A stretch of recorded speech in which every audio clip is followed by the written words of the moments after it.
नमस्कार, मैं रवीश कुमार। प्रधानमंत्री नरेंद्र मोदी कश्मीर के हालात पर सर्वदलीय बैठक में हिस्सा लेंगे। राज्यसभा में गृह मंत्री राजनाथ सिंह ने कहा कि 12 अगस्त की दोपहर सभी दलों की एक बैठक बुलाई जा रही है।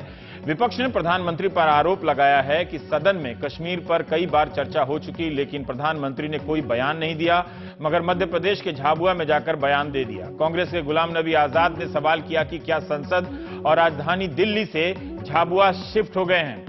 इस पर गृहमंत्री राजनाथ सिंह ने कहा कि मैंने कश्मीर पर हर बार बयान दिए हैं, मेरा बयान अकेले का नहीं है। मैं जो भी बोलता हूं उसमें प्रधानमंत्री की भावना होती है, क्योंकि कश्मीर के मसले पर हम लगातार आपस में बातचीत करते रहते हैं। राज्यसभा में कश्मीर के हालात पर काफी खुलकर चर्चा हुई। सरकार ने भी सबको सुना, विपक्ष ने भी खूब सुनाया और बाद में सरकार ने भी सुनाया, लेकिन यह सब तकरार के माहौल में नहीं, संवाद के वातावरण में हुआ। सदन ने एक मत से प्रस्ताव पास किया कि सदन कश्मीर के हालात पर चिंतित है, राष्ट्रीय सुरक्षा से कोई समझौता नहीं हो सकता। वहीं दूसरी ओर शांति बहाल करने के लिए तत्काल कदम उठाए जाएंगे। यह प्रस्ताव पास हुआ है। राजनाथ सिंह ने दूध, चीनी, फल, सब्जी की सप्लाई का आंकड़ा पेश कर उस नजरिए का खूब मुकाबला करने का प्रयास किया जिन पर अभी तक पैलेट गन से घायल चेहरे ही हावी थे। उन्होंने बताया कि 95% फूड ग्रेन के डिस्ट्रीब्यूशन का काम हो चुका है। इन संकटग्रस्त दिनों में 30-32 दिनों में 34,000 क्विंटल चीनी का डिस्ट्रीब्यूशन हुआ है। 3,10,000 एलपीजी गैस सिलेंडरों की खूब बिक्री हुई है। घाटी में फल सब्जी की भी खरीद बिक्री कर्फ्यू में ढील देकर की जा रही है।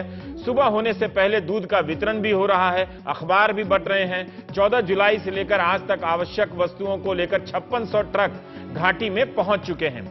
यही नहीं, 5 लाख मरीजों का ओपीडी में इलाज किया गया है। 8,000 छोटी बड़ी सर्जरी हुई है।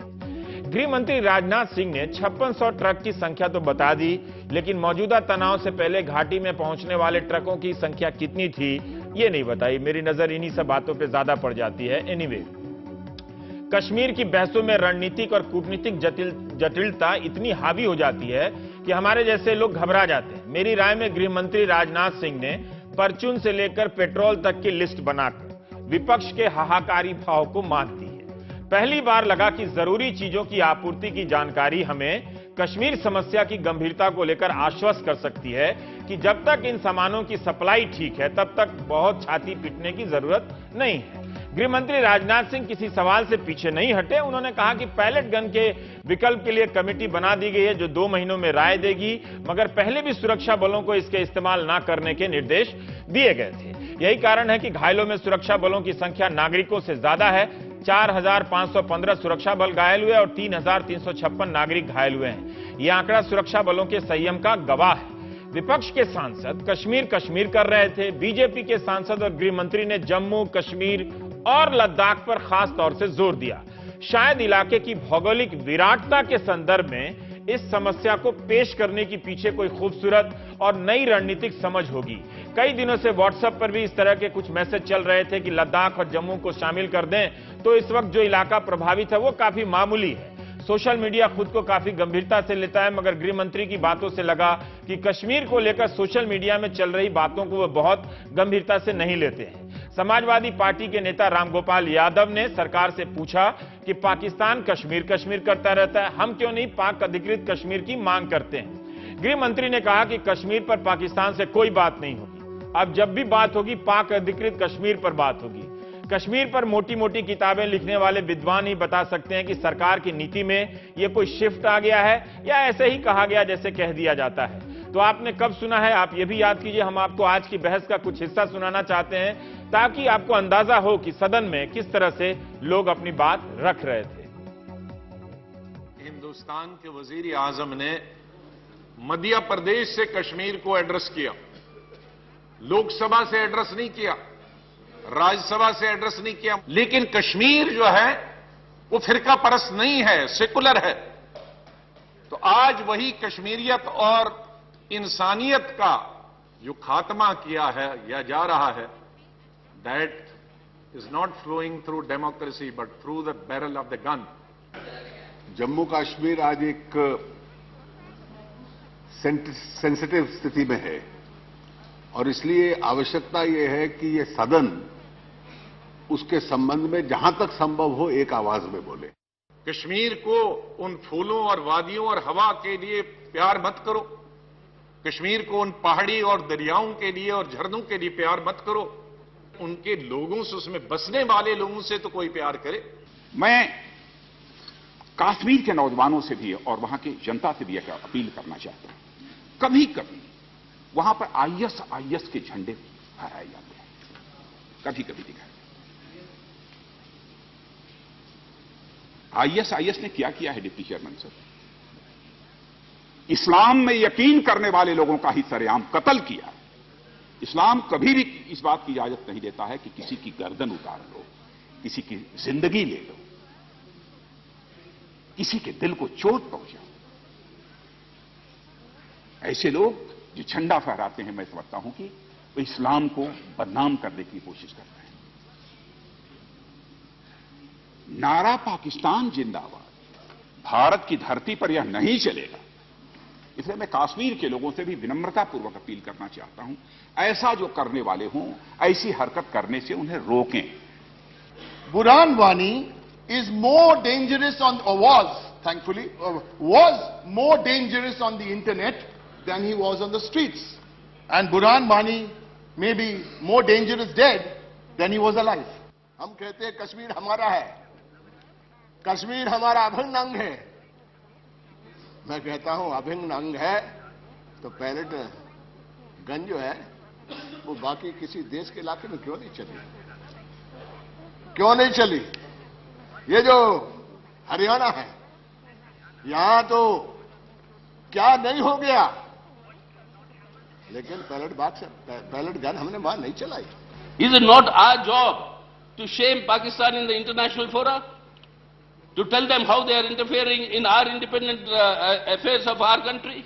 When you want to wish happy birthday, you suddenly land in Islamabad. And then after that you stop all these talks. दुनिया की कोई ताकत हमसे जम्मू कश्मीर को नहीं ले सकती। बातचीत का जहां तक सवाल है कि पाकिस्तान से बात होनी चाहिए। अरे बात होगी तो कश्मीर पर बात नहीं होगी डिप्टी चेयरमैन सर, पाक अधिकृत कश्मीर पर बात होगी, कश्मीर पर बात नहीं होगी। बात करने का कोई सवाल ही नहीं है।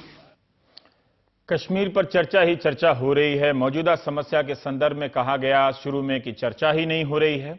इस चर्चा का हासिल क्या हुआ? क्या वो बात पहुंची लोगों तक जिसकी कमी का एहसास कराया जा रहा था? बात हो रही थी।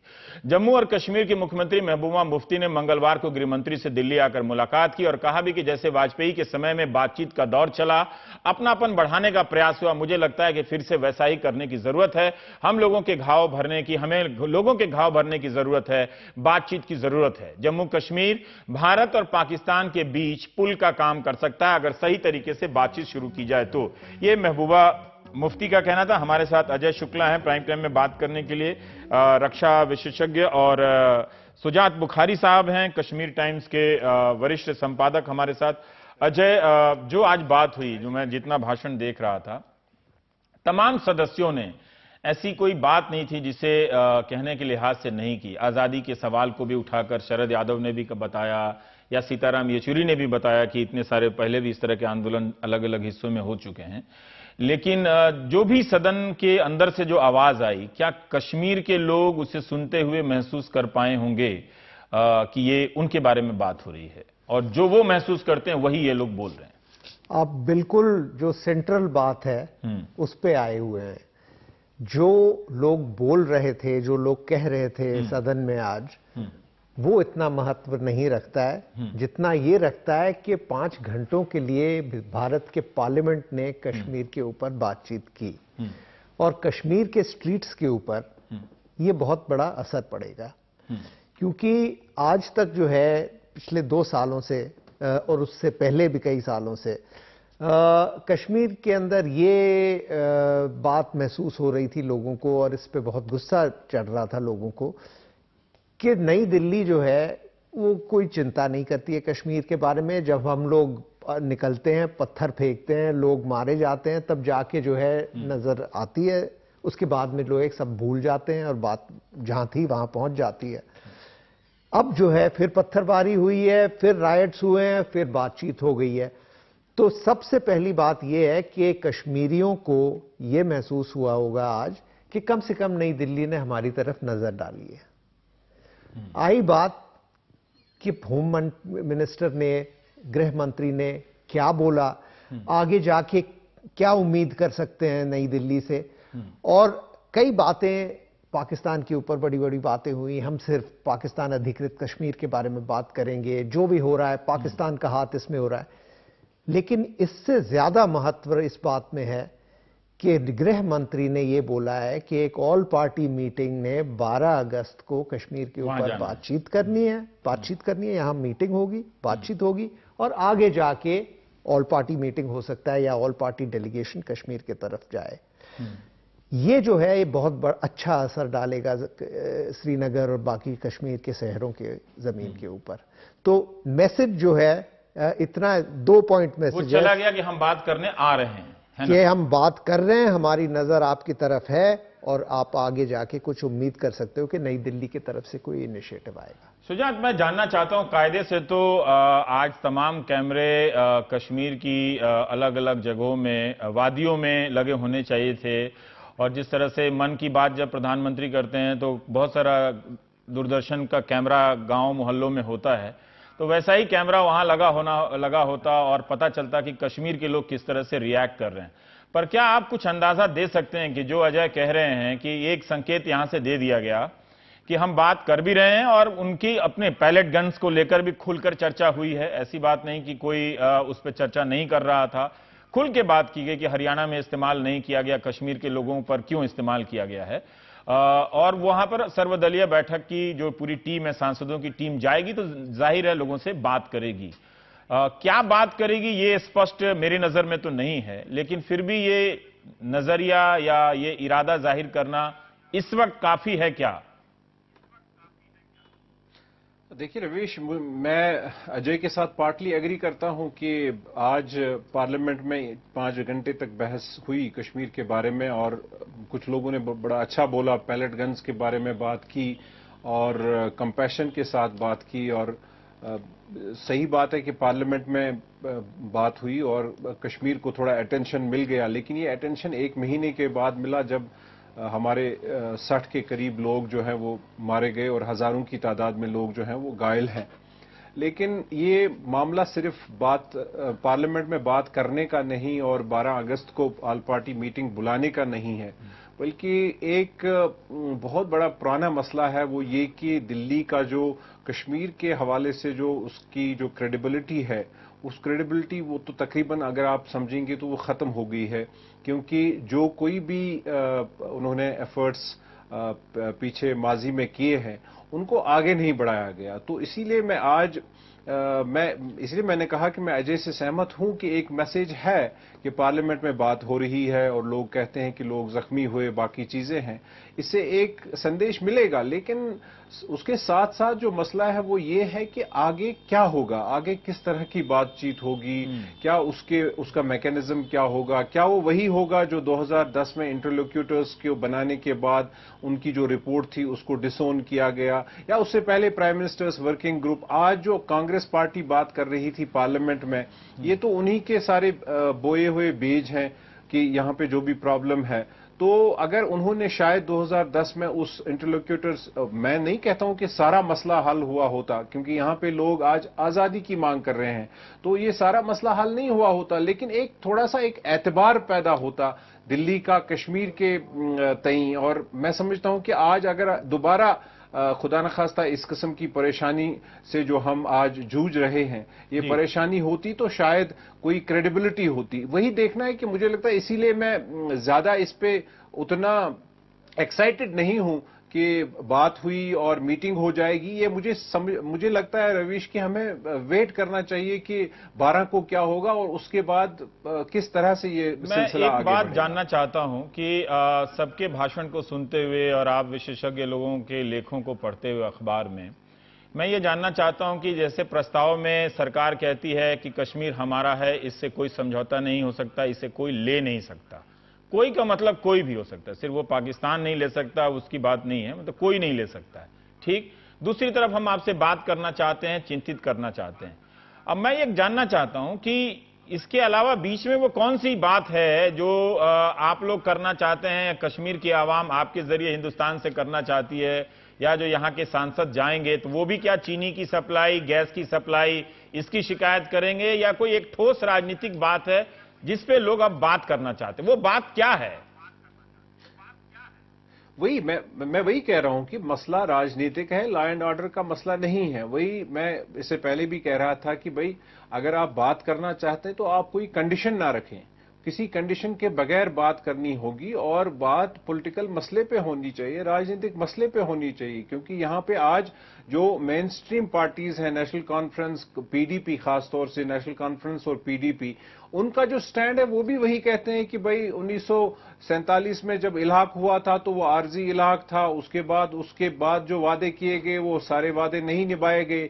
ये तो वो लोग कहते हैं जिनको बजाहिर एक्सेशन के साथ कोई प्रॉब्लम नहीं है। जब वो लोग ये कह रहे हैं, उमर अब्दुल्ला साहब ये कह रहे हैं, तो जो आम नागरिक है यहां पे वो भी कहता है, वो कहता है तो उमर अब्दुल्ला भी यही कहता है, मैं भी वही कहता हूं कि इस मसले को सुलझाओ। तो इसको जब तक आप पॉलिटिकल अप्रोच ना अपनाएंगे, पॉलिटिकल अप्रोच से ना देखेंगे इसको, ये आप सिर्फ एक स्क्रिप्ट को ना पढ़ें कि जो स्क्रिप्ट दोहराया जा रहा है कि हैंडफुल लोग हैं, बाकी है, वो है, ये है। इनको खुले जहन से बात करने की जरूरत है और मैं समझता हूं कि कश्मीरी कभी बातचीत के खिलाफ नहीं रहा है। ठीक है अजय, जिस तरह से अभी शुजात कह रहे थे कि शर्त नहीं होनी चाहिए, क्या आपको लगता है कि जो सदन का प्रस्ताव है वो शर्त के साथ शुरू होता है कि हम कश्मीर किसी को नहीं देंगे लेकिन हम आपसे बातचीत करेंगे? उनकी बात से ऐसा लगता है कि वो आज़ादी पर बात करना चाहते हैं। क्या आपको लगता है कि हमारे किसी राजनीतिक दलों ने ये बात तो नहीं की कि आज़ादी के सवाल पर उनसे बात की जा सकती है? जो बातें सदन में होती हैं और जो बातें डायलॉग टेबल पे होती हैं सेपरेटिस्ट के साथ, ये दो बिल्कुल अलग बातें होती हैं।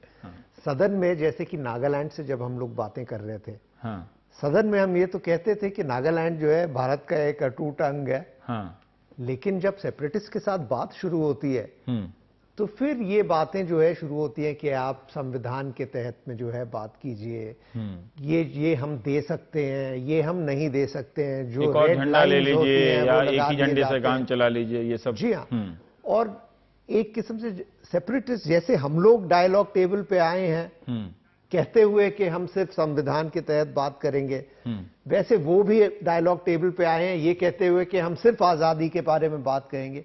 डायलॉग यही तो होता है, ये दो बिल्कुल अलग पोजीशनों को ब्रिज करना, एक एग्रीएबल सोल्यूशन लाना।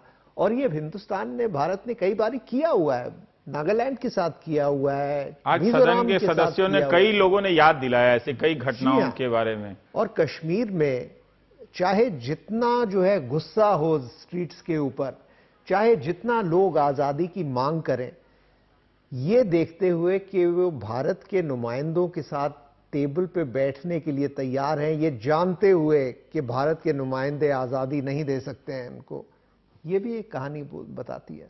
यस, पर एक बात बताइए कि जिस तरह से सरकार की प्रतिक्रिया में पाकिस्तान की भूमिका का जोर है, अभी जो वहां पर स्थिति है, क्या आपको लगता है कि वो सिर्फ पाकिस्तान प्रायोजित स्थिति है जो कश्मीर में है? और जिस तरह से सरकार समस्या से भाग रही है, या वो तो तय है, हम सब जानते हैं कि पाकिस्तान की क्या भूमिका है, पर उस पर बार बार चिन्हित करके, पॉइंट आउट करके उसको क्या मिल रहा है? क्या वो बात कर रही है उन लोगों से? जो भी कह रहा है कि ये सिर्फ पाकिस्तान ने आग लगाया है, मैं सिर्फ यही कह सकता हूं कि वो बहुत सालों से कश्मीर में नहीं गया है, मेरी तरह कभी नहीं गया है, मतलब ये मैं नहीं बोलूंगा। मैं पिछले हफ्ते कश्मीर में था। जितना गुस्सा वहां पे जमीन के ऊपर है वो पाकिस्तान ने नहीं भड़काया है, पाकिस्तान उसका फायदा उठा रहा है, पाकिस्तान उसका बेनिफिट ले रहा है। और पाकिस्तान जो आग चली हुई है उसके ऊपर पाकिस्तान जो है पेट्रोल छिड़क रहा है। लेकिन ये कहना कि पाकिस्तान की गलती है और पाकिस्तान ने सब कुछ साथ किया, ये तो एक तो कश्मीरियों की बेइज्जती है। ये तो हम ये कह रहे हैं कि कश्मीरी अपना कुछ नहीं कर सकते हैं अपने आप। पर वो भी दरकिनार नहीं कर सकते शायद उनकी भूमिका को भी, जिस तरह से एक ये सरकारी, जो है हाँ, ये एक 80% इंटरनल प्रॉब्लम और 20% बाहर से जो है ये बात भड़काया। पर एक बात बताइएगा, मुझे बहुत दिलचस्प लगा राजनाथ सिंह का ये बयान, 34,000 क्विंटल चीनी का डिस्ट्रीब्यूशन, दूध का डिस्ट्रीब्यूशन। मैंने कश्मीर की समस्या को इस नजर से कभी नहीं देखा। अगर ट्रक गैस की सप्लाई ठीक होती रहे तो कश्मीर ठीक है। फिर क्या वो ये कह रहे थे कि ये दंगे शुरू होने से पहले चीनी और गैस पहुंच नहीं रहा था कश्मीर में? नहीं, उन्होंने कहा कि मैं तो नहीं मानता कि सामान्य हो गया, लेकिन ये सब हो रहा है। 5 लाख लोग ओपीडी में जा रहे हैं, 5600 ट्रक वहां पर घाटी में गए हैं। यही दिल्ली का कई सालों से ये प्रॉब्लम है, कई डेकेड से ये प्रॉब्लम है कि वो सोचते हैं कि ये एक डेवलपमेंटल मुद्दा है, ये एक इकोनॉमिक मुद्दा है। नहीं, ये एक राजनीतिक मुद्दा है और राजनीतिक तौर पे इसको डील करना। मुझे भी लगा, क्योंकि मेरे लिए ये सबसे आसान है। कश्मीर को आप लोगों ने इतना जटिल बना दिया है कि मैं 3,10,000 एलपीजी सिलेंडर के सप्लाई से अब मैं कश्मीर को समझना चाहता हूं। पर सुजात साहब, मुझे सचमुच मजा भी आया सुनते हुए कि कोई इतने कॉम्प्लेक्स इश्यू को, मतलब चीनी के और पूरा राशन के दुकान के सप्लाई से, मतलब हमारे नेताओं में मानना पड़ेगा। लेकिन सुजात, मैं ये जानना चाहता हूं कि इन भाषणों में राजनाथ सिंह ने इस बात पे भी जिक्र किया कि सुरक्षा बल ज्यादा घायल हुए हैं और वो लगातार उनके आंकड़े दुरुस्त होते जा रहे हैं, और वो उन्होंने बताया कि संयम के आदेश दिए गए थे, वरना इतने लोग, सुरक्षा बलों के जो लोग हैं वो सिविलियंस की तुलना में ज्यादा घायल नहीं होते। क्या आपको लगता है? और एक दूसरी बात जो उन्होंने कही कि कभी कभी, उस पर जोर दिया उन्होंने, कभी कभी व्हाट्सएप के मैसेज की दुनिया में तो कुछ और चलता है, कभी कभी आईएसआईएस का झंडा लोग फहरा देते हैं, लहरा देते हैं, ये उन्हें नहीं करना चाहिए। तो एक तरह से वो एक संवाद की भी प्रक्रिया है। कश्मीर के लोगों से इनकी क्या शिकायत है? मुझे लगा कि एक छोटी सी शिकायत गृह मंत्री ने भी की है इस पे। मैं इस पे और क्या कहूंगा, आपने खुद ही कहा कि अब तो पहले तो कश्मीर का मसला जो है वो राजनीतिक मसला है, लेकिन अब उसके बाद गवर्नमेंट ऑफ इंडिया कहती आ रही है कि ये लॉ एंड ऑर्डर मसला है। अब आप जैसा कह रहे हैं और अजय ने भी कहा कि आप ये कहते हैं कि ये चीनी और गैस का मसला है, तो अब इससे ज्यादा और क्या कंटेम्प्ट हो सकता है कश्मीरियों के साथ। जहां तक आंकड़ों का सवाल है, मैं समझता हूं कि ये आंकड़ों की बात नहीं कि कितने वहां कहां से जख्मी। उन्होंने जब वो 24 जुलाई को यहां आए थे तो उन्होंने उस वक्त भी कहा था कि 2000 से जायद सीआरपीएफ के लोग घायल हुए और 1100 से जायद पुलिस के लोग घायल हुए। लेकिन मुझे एक जर्नलिस्ट की हैसियत में हमने बड़ी कोशिश की कि हम अस्पतालों में जाएं और वो सीआरपीएफ के उन लोगों को देखें और पुलिस के इतने लोगों को घायल देखें वहां पे। लेकिन मैं नहीं कहता हूं कि वो घायल नहीं हुए, लेकिन मुझे लगता है कि हमें वो अस्पतालों में नहीं दिखे वो लोग जो जिनका उन्होंने जिक्र किया, बल्कि अगर आप उसके कंट्रास्ट में देखें कि सिविलियंस जो हैं वो यहाँ के अस्पतालों में पड़े हुए हैं, डिस्ट्रिक्ट अस्पतालों में पड़े हुए हैं। और अगर वो ये कहते हैं कि पिछले 10-15 दिन में फर्क हुआ है और वायलेंस कम हुआ है, ये एक अच्छी बात है। लेकिन लास्ट फ्राइडे को ही 3 लोग मारे गए थे और 500 के करीब लोग जख्मी हुए थे। तो अगर उनका ये है कहना कि उन्होंने रेस्ट्रेंट का जो ऑर्डर है गवर्नमेंट की तरफ से उस पर अमल हो रहा है, तो ये हमारे लिए अच्छी बात है क्योंकि हम मर रहे हैं ना। तो हमारे लिए अच्छी बात है कि अगर वो रेस्ट्रेंट करे तो उससे शायद हालात को और सुधारने में मदद मिलेगी। मैं और दूसरी बात, हालांकि अजय ने बड़ी अच्छी तरह से बात की और मुझे उसमें एडिशन करने की वैसे जरूरत नहीं थी, लेकिन जहां तक ये पाकिस्तान का ताल्लुक है कि सारा पाकिस्तान करता है, मैं ये समझता हूं कि ये पाकिस्तान को उस चीज के लिए शायद ज्यादा क्रेडिट देते हैं जिसका वो शायद कैपेसिटी उनके पास नहीं है वो करने की। ये होम ग्रोन एक मामला है और वो इसको एनकैश कर रहे हैं, वो इसका इस्तेमाल कर रहे हैं। जहां तक आईएसआईएस के झंडों का ताल्लुक है, मैं नहीं समझता हूं कि वो कोई बहुत बड़ी उतनी जबरदस्त खतरनाक बात है, क्योंकि छोटे बच्चे उठाते हैं, फेसबुक पे देखते हैं, कहीं देखते हैं, और वो भी एक फ्रस्ट्रेशन का एक जरिया है। उसको हम शायद ये ना माने कि यहां सारे लोग जो हैं, यहां का जवान जो वो आईसिस की तरफ जा रहा है, ऐसी कोई बात नहीं। लेकिन वो भी, उसका भी ताल्लुक इसी पॉलिटिकल रेजोल्यूशन को लेके, इस डिस्प्यूट को लेके, उस फ्रस्ट्रेशन के साथ है जो फ्रस्ट्रेशन आज एक आम नागरिक और खास तौर से एक जो जवान है उसमें है। तो अजय, क्या सुजात ये कह रहे हैं कि लड़के आईएसआईएस के झंडे गुस्से में दिखा देते हैं, चिढ़ाने के लिए दिखा देते हैं, जितना उनका यकीन नहीं है? ये भी हो सकता है कुछ हद तक, लेकिन ये भी बात और ये एक बहुत वरिंग बात है कि ये पिछले कई सालों से कश्मीर में कट्टरपंथी जो है बढ़ जगह रही बनाते है। जा रहे हैं। और इसका एक बहुत बड़ा एक वजह है निराशा।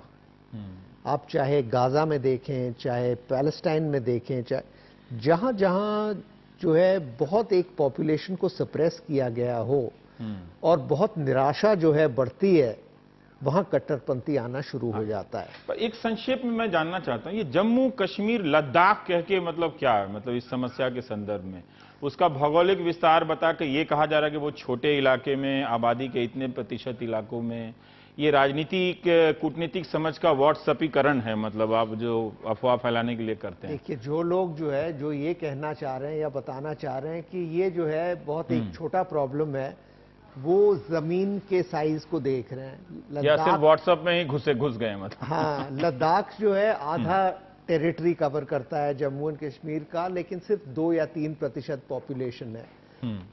कश्मीर घाटी जो है वो एक 10% के करीब है, लेकिन उसमें 70% पॉपुलेशन है या 60%, मैं एग्जैक्ट फिगर में भूल रहा हूँ। लेकिन यहाँ या हम लोगों के बारे में बात कर रहे हैं, पब्लिक के बारे में बात कर रहे हैं, तो जो है पॉपुलेशन जरूरी होती है। बहुत बहुत शुक्रिया इस पहलू पर चर्चा करने के लिए, कुछ हमारे मेरा भी ज्ञानवर्धन करने के लिए। 12 तारीख को देखेंगे कि ऑल पार्टी सर्वदलीय बैठक में क्या नतीजा निकलता है। इसके बाद हम बढ़ते दूसरी चर्चा की तरफ। सांसदों की इतनी कम सैलरी 50,000 मुश्किल से है, इसलिए जो उसको कमेटी ने रेकमेंड किया, तो सांसद लोग कह रहे हैं कि सैलरी बढ़ाई जाए। ये तो बहुत ही कम है। किस तरह का खर्चा सांसद दिल्ली में रहते हैं, इतना खर्चा होता है, कॉन्स्टिट्यूंसी से उनके लोग आते हैं, उनका देखना मतलब इतना खर्चा सांसदों को होता है। वो भी इंसान है। आप अफसरों की तनख्वाह 2.5, 3 लाख कर रहे हैं और सांसदों कहते हैं हजारों में रहो। एमपी की सैलरी के बारे में आप ये ना छोड़िए, एमपी लोग खुद बैठकर तय करेंगे उनकी सैलरी क्या होगी, ये बिल्कुल गलत होगी। कैबिनेट सेक्रेटरी का जो तनख्वाह जो होता है उससे 1 रुपया ज्यादा अब एमपी का रखिए, तब बढ़ाने की बात कुछ आती नहीं है। वो ऑटोमेटिकली जब भी वो बढ़ती है वो सैलरी, उसके आधार पर ये भी बढ़ेगी। बहुत से ऐसे एमपी, माननीय एमपी हैं, सांसद हैं, जिनका और कोई साधन नहीं होता है, तो आज 3 इस्टेब्लिशमेंट रखने पड़ते हैं। तो मेरा ख्याल है एक लेवल प्लेइंग फील्ड हो तो अच्छा रहेगा, इसमें कोई हर्ज नहीं है, बढ़नी चाहिए। सांसद का पैसा है या क्षेत्रीय मद का जो पैसा है जो हम लोगों को विकास के लिए मिलता है, ये बिल्कुल ही कम है। क्योंकि हर स्टेट में जो एमएलए हैं, विधायक हैं, उनका सैलरी भी ज्यादा है और उनका विकास मद भी ज्यादा है। सारे गरीब सांसद अपनी सैलरी के बारे में बात कर रहे थे। मौजूदा लोकसभा में 442 सांसद करोड़पति बताए जाते हैं। एक सांसद की संपत्ति 683 करोड़ है। एक सांसद ऐसे भी मिले जिनकी संपत्ति के आगे 34,000 रुपया सिर्फ लिखा हुआ है। यह खुशी की बात है कि गरीबी की बात करते करते हमारे नेता संसद में गरीब नहीं रहे। राज्यसभा में इसी जून में 57 नए सदस्य आए। इनमें से 55 करोड़पति हैं। जो सबसे अमीर सांसद है उनकी संपत्ति सिर्फ 252 करोड़ की है।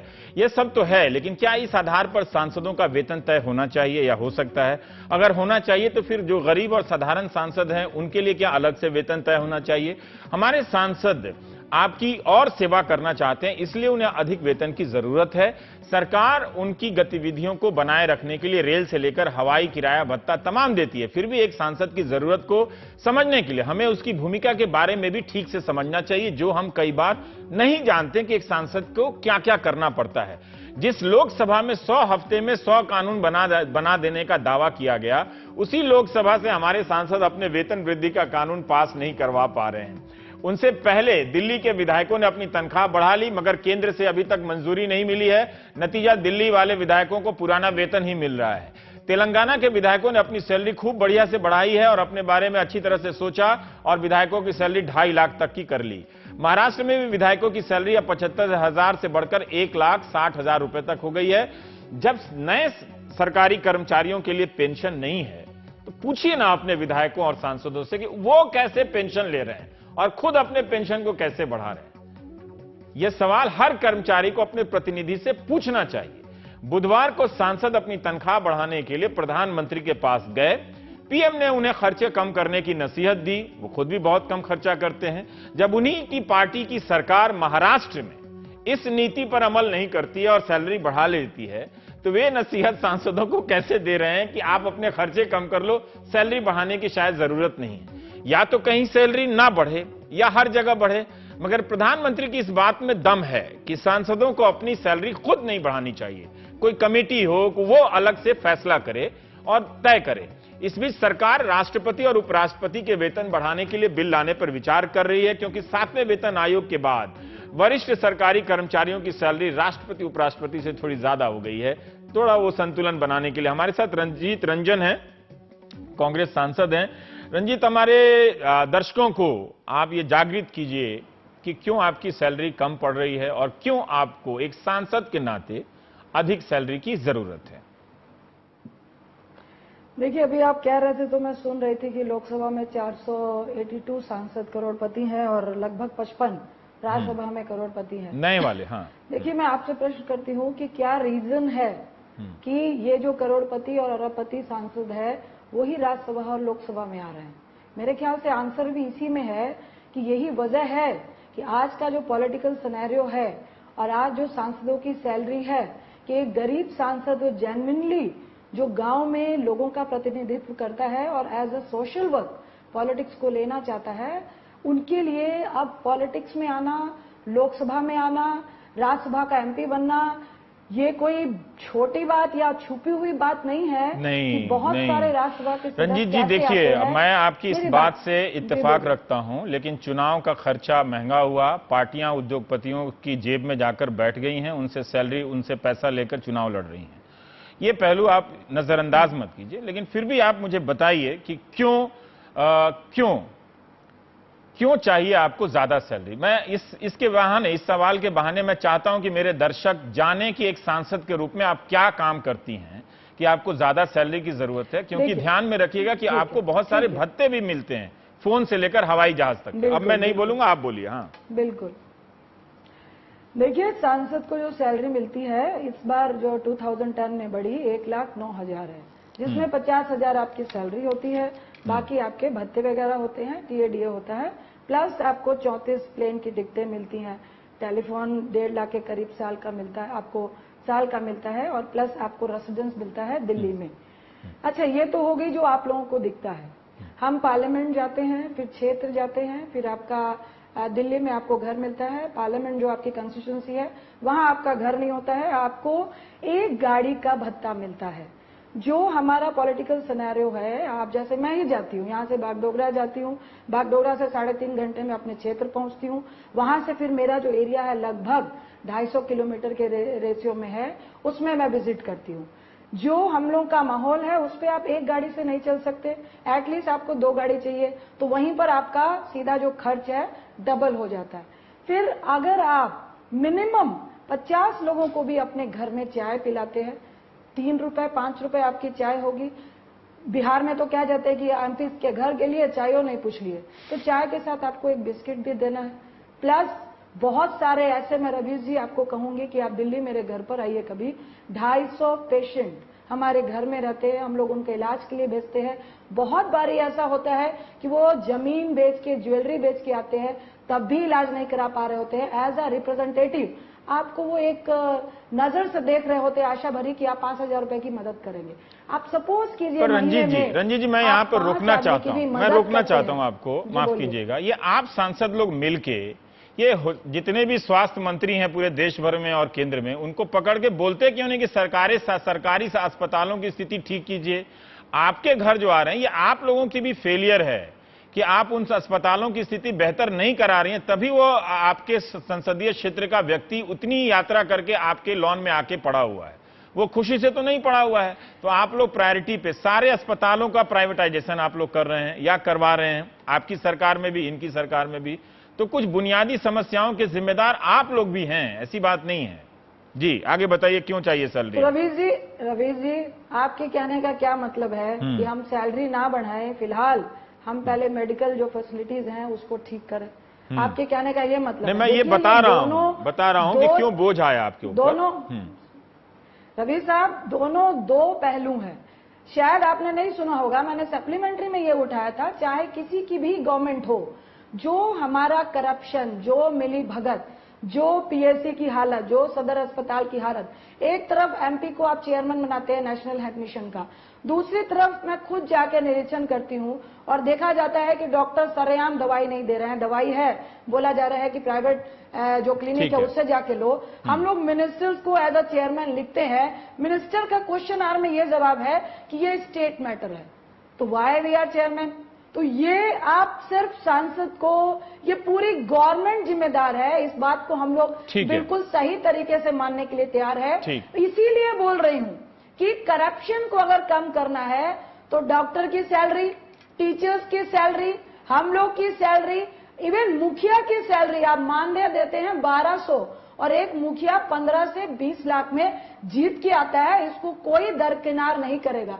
जो सिनेरियो हम लोग का चल रहा है उसमें मैं कहूं कि मैं साधु हूं तो मैं वो नहीं करती, मैं ओपनली बोलती हूं कि जो चल रहा है उसमें निश्चित तौर से अगर करप्शन को कम करना है तो एमपी की सैलरी बढ़नी चाहिए, ताकि वो एमपी भी आ सके जो ये तय कर सके कि हम इतने में गुजारा कर सकेंगे और लोगों को भी। रंजीत जी, अब मैं जानना चाहता हूं कि वो ठीक है, जनसंपर्क का कार्य और जनसेवा का कार्य तो है, पर जो विधायी का, लेजिस्लेशन का जो आप काम करती हैं, उसके लिए क्या आपको पर्याप्त सुविधा मिलती है? उसके लिए क्या सपोर्ट की जरूरत है? हम ये जानना चाहते हैं। कई दर्शक लोग समझता है कि दिन भर आप लोग मीटिंग सीटिंग ही करते रहते हैं, कोई लेजिस्लेशन का, नीति निर्माण का काम नहीं करती हैं।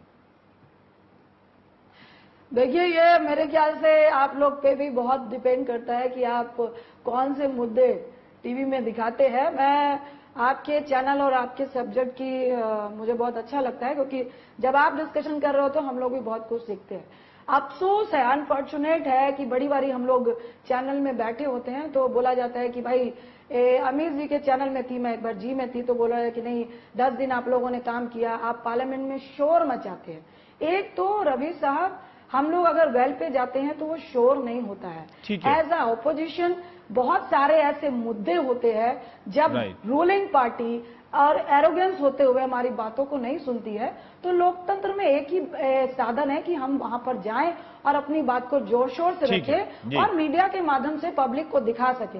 बहुत उन्होंने पूछा, आपसे शोर मचा रहे थे, मैंने प्रश्न किया, आपने मेरा शोर तो देखा, वेल पे खड़े देखा, क्या आपको ये मालूम है कि उस शोर के बीच में भी हम लोगों ने 377 डाला, 08 डाला, सबमिशन डाला, सप्लीमेंट्री भी डाली, बहुत सारे प्राइवेट मेंबर्स बिल डाले, बहुत सारे ऐसे काम के साथ साथ जैसे ही शुक्रवार होता है हम लोग को क्षेत्र जाना पड़ता है। बहुत सारी ऐसे बातें हैं, हम लोग ऐसे एरिया से आते हैं कि बहुत सारे लोग टीवी नहीं देख रहे होते कि हम लोकसभा में उनके लिए क्या लड़ रहे हैं। उनका ये होता है कि हमारे घर आए कि नहीं, हमारे घर चाय पी कि नहीं, हमारे यहाँ हमारा चाचा की डेथ हो गई तो एमपी वहां पहुंचा कि नहीं, हमारे वर्कर के यहाँ अगर सपोज मिनिमम 400 वर्कर भी हैं, मेरे क्षेत्र में 14 ब्लॉक है, तो 400 वर्कर की उम्मीद रहती है कि मेरे घर में अगर मेरी बेटी की शादी है तो मेरे आप जाएंगे और लिफाफे में 500 रुपए हम उनको मत देते हैं। रंजीत, बहुत बहुत शुक्रिया।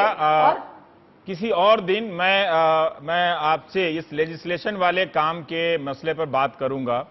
अभी आपने पूरा जवाब नहीं दिया और मैं भी संतुष्ट नहीं हूं, समय कम है, पर बहुत बहुत शुक्रिया हमारे दर्शकों को बताने के लिए कि एक एमपी के व्यवहारिक चुनौतियां क्या होती हैं। मुझे लगता है कि वो ठीक ठाक ईमानदारी से ही बता रही थी कि क्या क्या दिक्कतें हैं और उन्होंने खुद को साधु नहीं कहा। ब्रेक के बाद हम चलेंगे डॉक्टरों के बारे में, जिनकी सैलरी तो ठीक होती है मगर वो करते क्या हैं, जरा ब्रेक के बाद बताएंगे।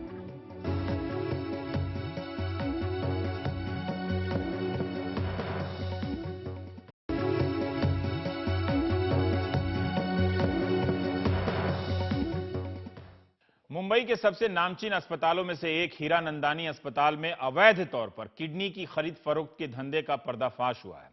इस मामले में डोनर और बिचौलिया समेत 14 लोग गिरफ्तार किए गए हैं, जिनमें 5 डॉक्टर भी हैं। इन्हें 13 अगस्त तक पुलिस की हिरासत में भेज दिया गया है। अस्पताल के ऑर्गन ट्रांसप्लांट विभाग का लाइसेंस रद्द कर दिया गया है। पुलिस अब यह जानने की कोशिश कर रही है कि क्या शहर के और भी डॉक्टर या अस्पताल इस किडनी रैकेट में शामिल हैं। डॉक्टर, डोनर, मरीज, बिचौलिया, किडनी रैकेट में अब तक 14 लोग गिरफ्तार हो चुके हैं, जिसमें हीरानंदानी अस्पताल के सीईओ डॉक्टर सुजीत चटर्जी भी शामिल हैं। डॉक्टरों पर आरोप है कि इन्होंने हीरानंदानी अस्पताल में किडनी ट्रांसप्लांट के लिए जरूरी प्रक्रिया का पालन नहीं किया। मरीजों और किडनी बेचने वालों की सांठगांठ को भांप नहीं पाए या फिर जानबूझकर उसे नजरअंदाज किया। जो रिपोर्ट हमारे पास आई है वो रिपोर्ट का अभ्यास करना हमारा शुरू है। इसमें जो ट्रांसप्लांट का ऑपरेशन है, ऑपरेशन में जो डॉक्यूमेंट सबमिट किए हैं उनको वेरीफाई करना, डोनर पेशेंट इनको पर्सनली मिलना, उनके बारे में इंक्वायरी करना, ये काम सीओ का था। वो काम उन्होंने नहीं किया, इसलिए उनके खिलाफ रिपोर्ट में नाम आने के बाद उनको अरेस्ट किया है। आरोपियों में हीरानंदानी अस्पताल के मेडिकल डायरेक्टर अनुराग नाइक, डॉक्टर मुकेश शेट्टी, डॉक्टर प्रकाश शेट्टी और डॉक्टर मुकेश शाह भी शामिल हैं। नेग्लिजेंस, फिर जो transplantation of human organs act 1994 के सेक्शन 12 और 21, इसके तहत जो प्रोसीजर लेट डाउन की है, जो प्रक्रिया उन्होंने करनी चाहिए थी वो नहीं की। इसके लिए उनके खिलाफ रिपोर्ट प्राप्त करने के बाद इन 5 डॉक्टर को पवई पुलिस स्टेशन ने हिरासत में लिया है। अदालत में आरोपी डॉक्टरों की तरफ से दलील दी गई कि दस्तावेजों की जांच पड़ताल का काम अस्पताल की कमेटी का होता है। डॉक्टरों को इस मामले में नाहक ही पकड़ा गया है। इन डॉक्टरों ने लापरवाही नहीं बरती, लापरवाही उन डॉक्टरों ने बरती जो कि कमेटी के मेंबर थे, और इनमें से कोई भी एक आदमी किसी कमेटी का मेंबर नहीं था। आपको मैं पहले ही बताया कि यहाँ पे एक पेशेंट, 2 आदमी वाइफ हस्बैंड पहुंचते हैं वहाँ पे, और वहाँ पे उन लोगों को बेवकूफ़ बनाते हैं। हो सकता है कि उनकी लापरवाही हो या जानकारी में हो या बेवकूफ़ी हो, लेकिन उन लोगों के बीच में हमारे जो डॉक्टर्स हैं आज की तारीख में, वो कोई उसमें नहीं है। दरअसल किडनी ट्रांसप्लांट के लिए मानव अंग प्रत्यार्पण कानून 1994 के तहत मरीज का करीबी रिश्तेदार ही उसे अपनी किडनी दान दे सकता है, या फिर सरकार द्वारा निर्धारित अस्पतालों में किडनी के लिए अर्जी दी जा सकती है। लेकिन उसकी वेटिंग लिस्ट लंबी होती है और नंबर आने में सालों लग जाते हैं, जबकि मरीज की हालत नाजुक होती जाती है। ऐसे में मरीज अपनी जान बचाने की कोशिश में दलालों का सहारा ले लेते हैं। मुंबई के पवई में हीरानंदानी ट्रस्ट के अस्पताल में 14 जुलाई को किडनी रैकेट का खुलासा हुआ था। दलालों के चंगुल में फंसे एक किडनी दानदाता ने ही सामाजिक संस्था की मदद से ऐन उस वक्त पर छापा मारा था जब वहां किडनी ट्रांसप्लांट होने ही वाला था। मौके पर से ही पुलिस ने किडनी कांड के सरगना भेजेंद्र बिसेन और मरीज की पत्नी बन किडनी बेचने आई महिला सहित कुल 4 लोगों को गिरफ्तार किया था। जो डोनर आते सब गरीब परिवार से, जो रोज का 50-100 रुपए कमाने वाले गुजरात से, तो उसके हम रो रहे थे, तो उसको एक बर्दाश्त नहीं होता। तो उसने सब डॉक्यूमेंट्स अरेंज करके हमारे पास आया, बोला 14 तारीख को दोपहर को 2 बजे हीरानंदानी में किडनी ट्रांसप्लांट होने वाली है। तो हमने अपनी टीम के साथ पूरी और पुलिस को इन्फॉर्म करके हमने रेड किया और रंगे हाथों डॉक्टर के साथ में किडनी रैकेट पकड़ा। मुंबई में किडनी के अब तक के इस सबसे बड़े रैकेट में कुल 14 आरोपी गिरफ्तार किए जा चुके हैं, जिनमें अस्पताल का medical social worker Nilesh Kamble डॉक्टरों और दलालों के बीच की कड़ी था। उसके कॉल डाटा रिकॉर्ड से डॉक्टरों के खिलाफ अहम सुराग मिले हैं। नीलेश के घर से 8 लाख की नकदी भी बरामद हुई थी। आरोप है कि किडनी रैकेट के इस गोरख धंधे से नीलेश पिछले 3 सालों में 30 लाख रुपए कमा चुका है। नीलेश पर मरीज और किडनी देने वालों के दस्तावेजों की जांच की जिम्मेदारी थी। सरकार ने अब अस्पताल का ऑर्गन ट्रांसप्लांट लाइसेंस रद्द कर दिया है। जो हॉस्पिटल के जो डॉक्टर है जिन्होंने ये ऑपरेशन किया था, उनका भी लाइसेंस हमने कैंसिल किया है। तो हॉस्पिटल अभी जब तक हम नया परमिशन नहीं देंगे तो हीरानंदानी हॉस्पिटल अभी ऑपरेशन नहीं कर सकता। इस मामले के सामने आने के बाद सरकार ने तय किया है कि अंगदान से संबंधित फैसले लेने वाली कमेटी का पुनर्गठन होगा, जिसमें अब पुलिस अधिकारी भी शामिल होंगे। मुंबई से प्रसाद काथे के साथ सुनील सिंह, एनडीटीवी इंडिया के लिए।